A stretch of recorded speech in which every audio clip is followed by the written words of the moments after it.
It's weird to think of heaven as a business, but we were glad to get the business press. We were pleased to start the year with this celebration.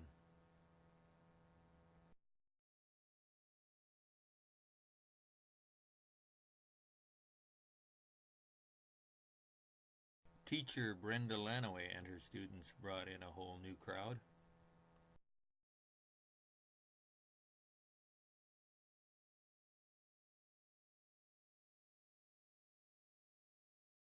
Good advance press for a big book launch event.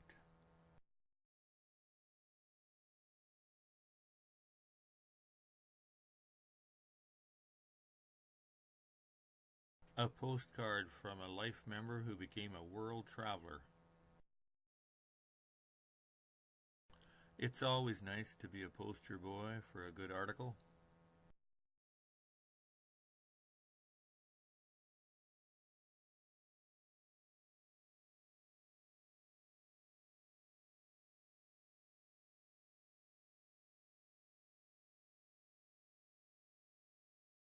We were always happy to have Manitoba Association of Playwrights reading events. Advance press for a massive undertaking. The year before, we had hosted the 24-hour readathon fundraiser, but this year we decided to add a whole week to the 24-hour period, and it was a joyous collaboration with the literacy partners of Manitoba and the Writers Guild and the Heaven Art and Book Cafe. So many good readers and listeners enjoyed the event, and we got good press.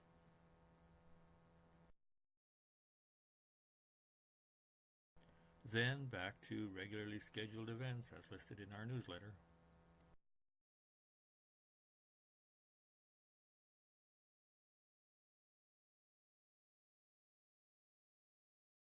We had an opening for artist and bus driver and brother Les on March 11th.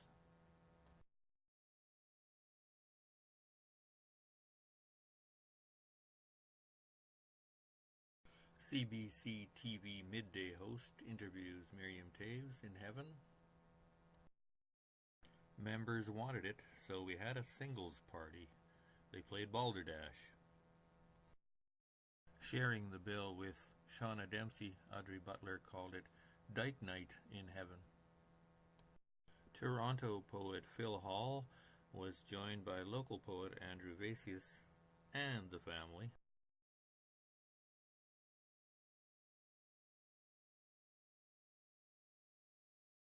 It was always wonderful to have groups such as this make use of our space. Some wag posted this magazine cover on our bulletin board. This wonderful evening was emceed by Deborah Snitzer. The radio was predicting the worst blizzard of the whole winter, and we almost canceled this open mic night, but it was a huge success. Next day, all quiet on the snow. Professor David Arneson had his class put on a very special evening in Heaven.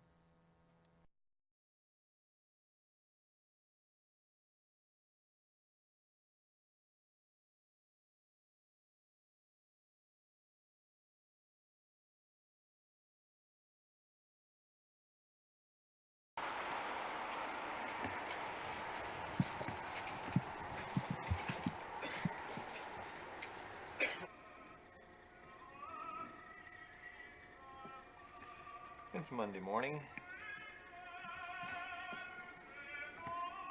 I'm alone, just 10 o'clock. Thought I'd do a little video of the end of the show, the Heaven Members Group show. Wonderful Mass by Linda Goosen.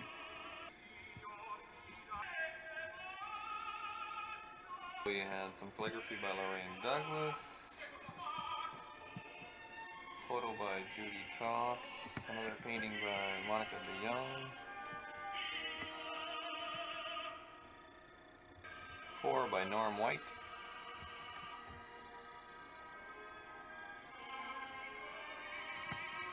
photo by Judy Toth, by Mark Kosatsky, and at the end here, Wayne Glowacki and Candace Prop. Back wall here, the moose, another Monica DeYoung, and 3 cat photos by Mary Louise Chown. And the tablets by Jim Corbett.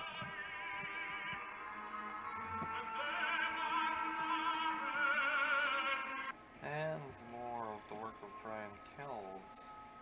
This whole series is called 7 Studies for Sand Castles. Over on the far wall there by the window you see another Tom Jesse Ackies.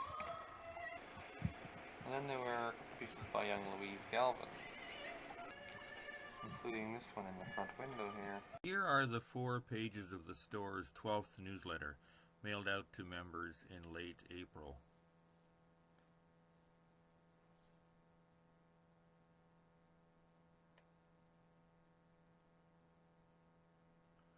On the back page are the coming events, including the announcement of May's art exhibit, paintings from Gino Matze's Angel Art Studio.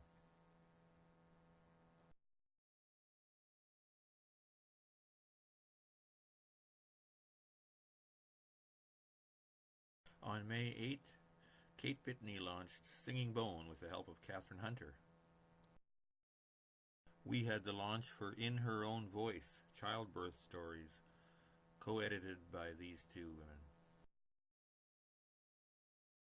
This author, musician, publisher, and surfer was on tour from Nova Scotia.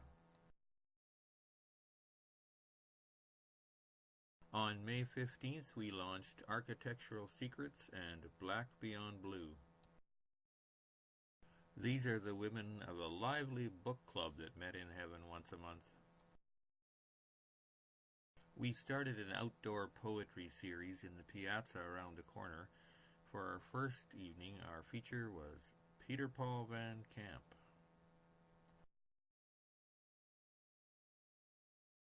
The poetry journal CV2 brought us another fine evening. Helen Pereira was a writer on tour, so we added Manitoba writer Helen Levi. We should have had a banjo player to accompany David Carpenter, but we were happy to have Jake McDonald.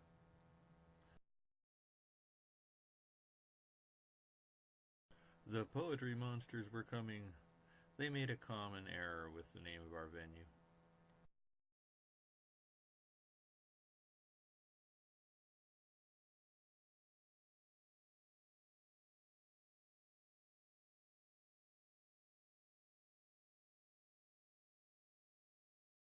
We were pleased to host another Prairie Fire busy weekend of events.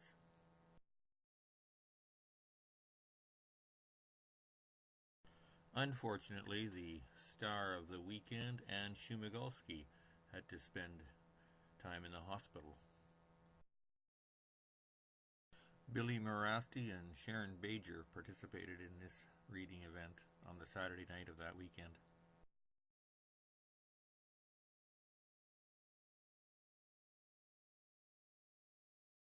These 3 writers launched new chapbooks with Jesse James Press. These 3 helped with the local launch of a new pen anthology called Writing Home. Just some very cool poets hanging out in a funky cafe. Our second episode in the monthly outdoor poetry series was anchored by established poet Patrick Friesen. Heaven was the first bookstore to buy an order of books from the new Winnipeg publisher Arbeiter Ring. This event with a stellar lineup brought in a nice crowd. Thompson poet Walfried Jansen gave us a good reading, and Tom Schmidt opened up for him.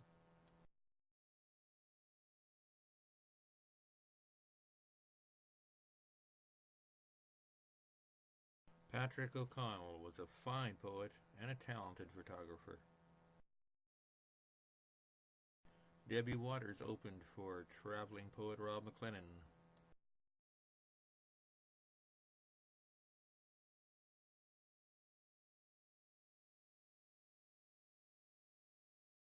After the reading, Jake McDonald signs copies of Juliana and the Medicine Fish. Our third episode in the monthly Poetry in the Piazza series was Another Good Night.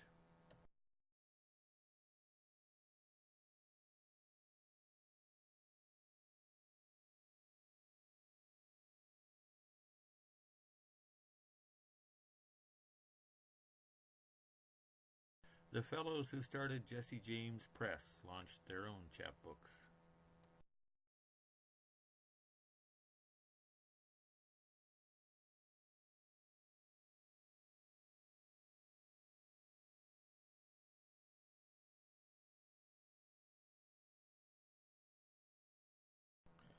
Our August version of Poetry in the Piazza was in conjunction with Cinematheque's Beat Poetry Film Night, and our scheduled feature poet beat it out of town, but we had a fine group reading without him.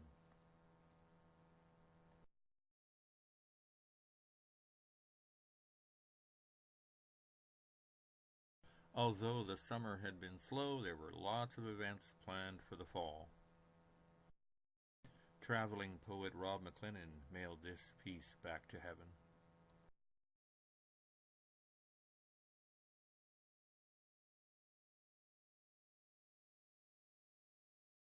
Together with next-door neighbor store Dreamweaver, we coordinated a fashion show. Sadly, we have no photographs.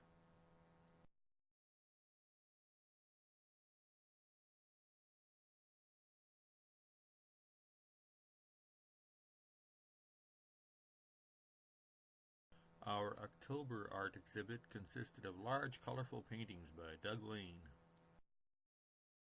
We were very involved with the Writers' Festival and opted to try to be the late-night venue during that week. Keyboardist Rob Matheson provided his lounge-type musical stylings after the readings.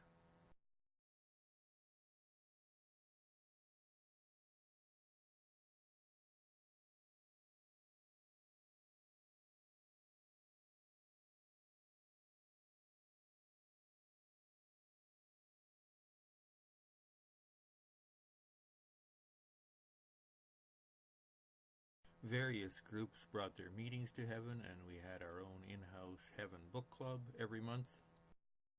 And the Manitoba Writers Guild booked another exciting series into our venue.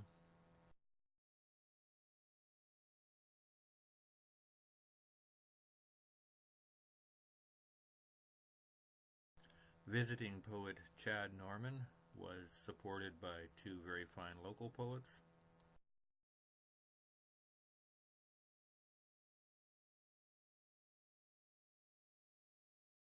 Artist Chris Chukri provided a very entertaining guide to his show.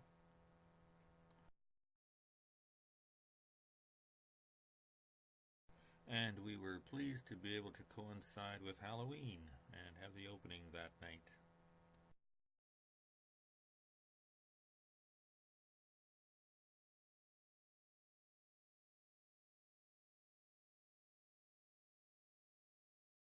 He called himself the Edmonton Queen, and that was the name of his book. Two novelists from Montreal read from their works.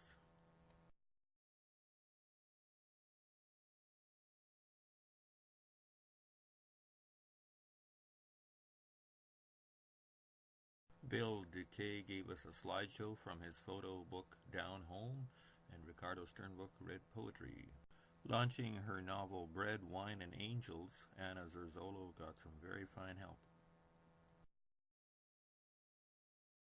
Mr. Van Camp was back to apologize for 25 years in the business. We enjoyed the show, and his son Jake played the fiddle.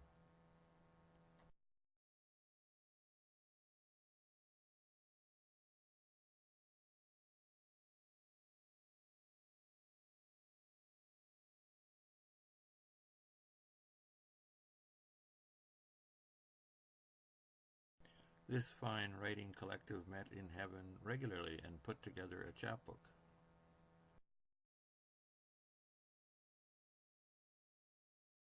It was a big Sunday afternoon for us with an art opening reception and then a big reading.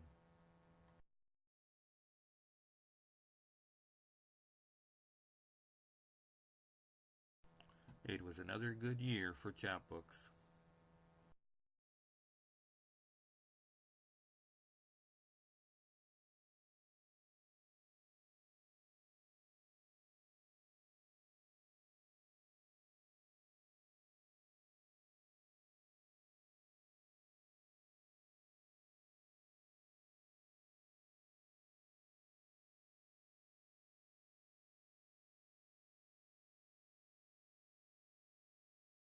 The League of Canadian Poets gave us a good page in their guidebook, Poetry Spoken Here, for 97-98.